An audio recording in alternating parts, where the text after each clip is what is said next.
You know, when I say Mount Beacon, for a lot of people, they know it for its scenery or maybe it's hiking. But most people are probably unaware of its long history, which includes George Washington's troops during the Revolutionary War setting signal fires to communicate about British troop movements, and 2 plane crashes that killed 8 members of the Navy. Fox 1's Ali Rosen, she has the story. The National Guard, the Army, the Marines. A memorial in the center of Fishkill honors fallen servicemen and women in the area. It's a great location. It's right off Route 84, Route 52. It's easy for people to get to if they want to pay their respects. But Dave ROCCO believes the memorial should include the 8 members of the Navy who died during 2 plane crashes, one in 1935, the other in 1945. The only thing we might do is put some sort of coordinates on it for directions, because right across the road from here we could see the mountain peak where the plane crashed. So that's why this makes such a great location. The twin peaks of Mount Beacon, directly behind Mr. ROCCO, is where both planes crashed. Both experienced terrible flying conditions. They didn't have the equipment that they have today. Rainy, it was foggy out, low cloud cover. So it's just, you know, you can't take those chances in the Hudson Valley. Mr. ROCCO and other residents have hiked to the spot of the 1945 crash and created a memorial to the victims. But they're still trying to figure out the exact location of the 1935 crash to do the same. When I came upon that location of the 45 crash, somebody took out the time to laminate in the plaque of plexiglass the New York Times article from Monday, November 12, 1945. So there you have a couple of pieces of the plane still there, so it's evidence that, you know, it occurred there. I just think, again, the 2 men from 1935 should be shown more honor and respect, so we could get as close as possible to that spot. We'll put one of those historical markers that you see. Mr. ROCCO has spent more than 3 years researching the 2 crashes. At one point, he learned Dixie Kiefer, a decorated naval hero who served in both World Wars, was one of the 1945 victims. Commodore Kiefer was one of the most famous commanders in World War II. Dave ROCCO says he hopes the unveiling for their memorial will be this year on Veterans Day. Yesterday, I sat down with David ROCCO. He came to our studios to talk about Mount Beacon and also his book, The Indestructible Man. There's a lot of interesting parts of the story, including obviously really a legend here as it relates to service in the military. But talk about how you stumbled upon, we'll get to this guy's story in a second, but how you stumbled upon a plane crash where, as you have said, the earth is still charred from that day. Well, my background after I retired from the New York City Housing Authority as a carpenter, I got hurt on the job back in 2001. I got involved with a project called Walkway Over the Hudson up in Poughkeepsie, New York. And to me, it was my first time into a project like that as a volunteer. It's a great idea. Eventually, we finally got it open in 2009. From there, I bounced over to a project called the Mount Beacon Fire Tower Restoration Project. And the funny thing is, the antenna transmission towers for this station is on the other peak, on the north peak. The fire tower is on the south peak. So from there, we renovated it, and maybe around June of 2013, we had a grand opening celebration. Pete Seeger was there, David Amram, fantastic storyteller by the name of Jonathan Kruk was there as well. And shortly after the ceremony, somebody said to me, "Are you aware of the fact there was a plane crash in Mount Beacon?" So I never knew about that, so I went to the internet. And then I started to look through it, and I found out there was a plane crash, a Navy plane crash in 1945, of all days, November 11th.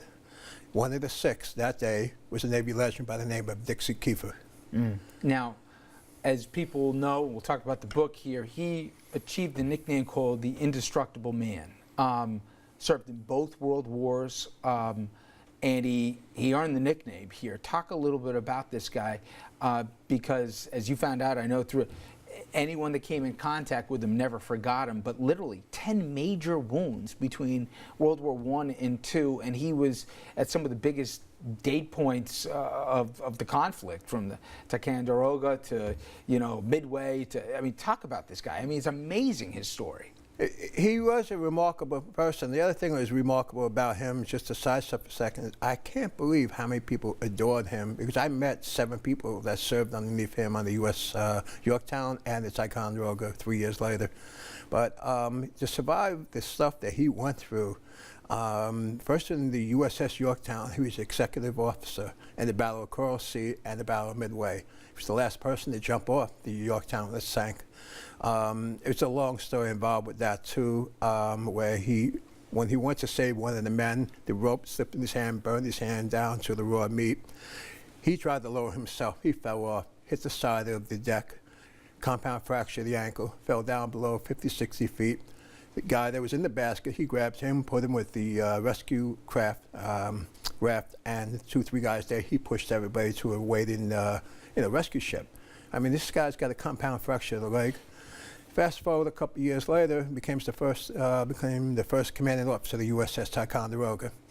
That was the spring of 1944, January 21st, 1945. Within an hour, 2 kamikaze attacks.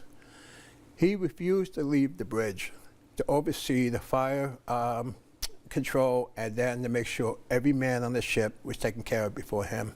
Stayed on that bridge for 12 hours before he finally agreed to come down. So several months later, in the award ceremony in Rockefeller Center, then Secretary of the Navy, James Forrestal, said to him after reading all his background, about to present him with an award, he said, "You're the indestructible man." By the way, was the Navy Secretary actually a Beacon native? That's the incredible thing, because 6 months later, he was killed in James Forrestal's hometown. Another one of these crazy things that connecting the dots, so to speak.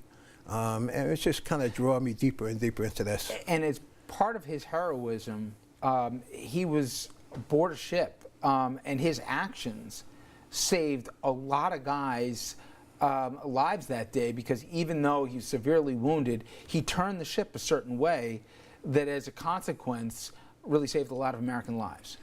Well, that was the thing. Both on the Yorktown, seems he had a lot of free will and free reign on it, because I guess a lot of times the commanders let the executive officers really take charge, because they're training them to take over their own command.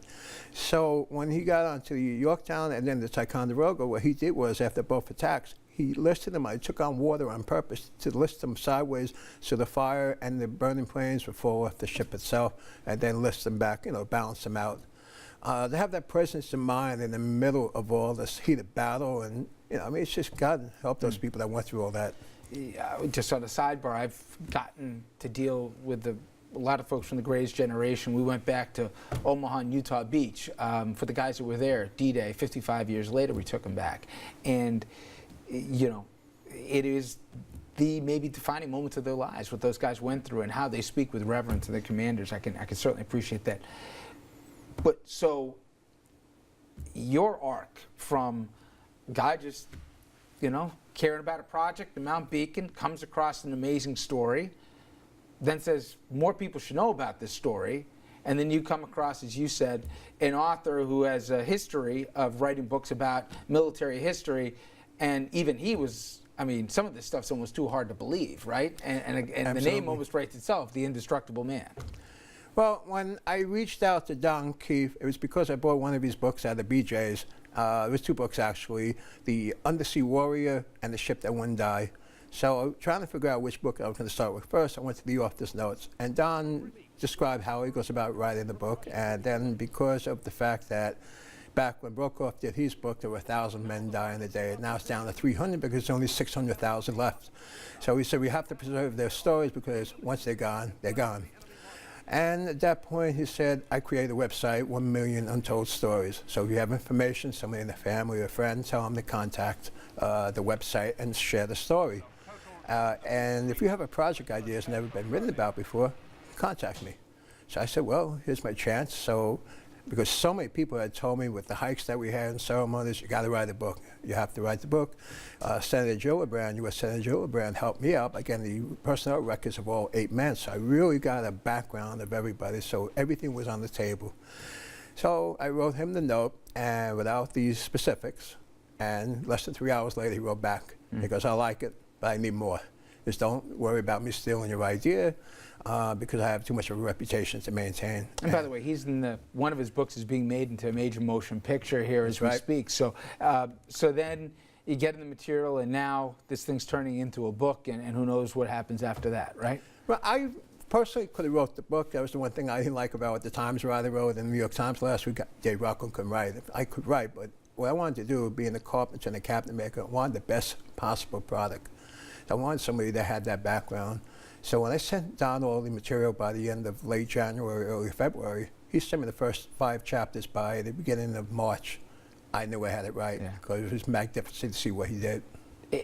And I got to tell you, you know, for most people who think they've heard every story, you haven't until you've seen this one. And I'm going to look forward to going through this book myself here. Like I said, the guy was eyewitness to so many major things. And then, as you said, to quote you, what a kick in the ass to go through 2 world wars and to die in a regular flight, you know, going home. So anyway, an amazing story. Looking forward to it. Thank you so much. I appreciate the time. Thank you for having me here. And coming up next, legendary theater critic John Simon. He'll join us to review the musical Anastasia.